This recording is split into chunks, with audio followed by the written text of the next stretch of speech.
Дайындалуы өте оңай. Қазіргі таңда хит болып жатырған дастарханның сәнін келтіретін салат дайындаймыз.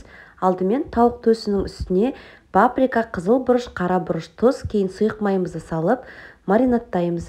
Кейін тауығымызды 180 градус қызып тұрған пешімізде шамамен 30-40 минут аралығында пісіреміз.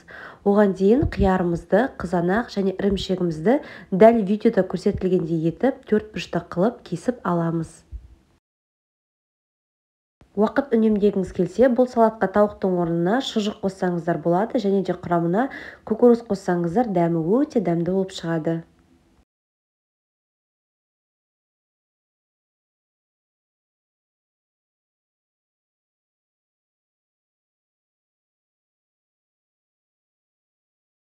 Енді чечил сырын дәл видеода көрсетілгендей етіп дайындап аламыз. Бұл сырды соңында салатымыздың бетіне қойып әсемдейтін боламыз. Піскен тауығымызды пешімізден шығарып, видеода көрсетілгендей етіп ұзынша қылып кесіп аламыз.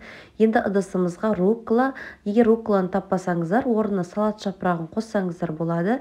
Үстіне кесілген қияр, қызанақ, ірімшік және піскен тауығымызды саламыз. Майонезіміздің үстіне сарымсақ, яғни чеснокты салып, барлығын біріктіріп, жақсылап араластырамыз.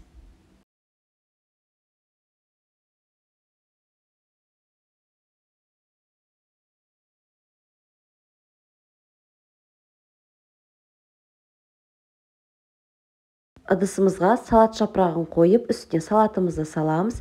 Кейін шеттеріне тауығымызды қойып, чечил сырын дәл видеода көрсетілгендей етіп, алақанымызға қысып дөңгелетіп, салатымыздың бетіне қойып әсемдейміз. Біздің салатымыз өте дәмді болып шығады. Міндетті түрде дайындап көріңіздер. Астарыңыз дәмді болсын. Менің арнама тіркеліп кетіп, лайк басуды ұмытпаймыз.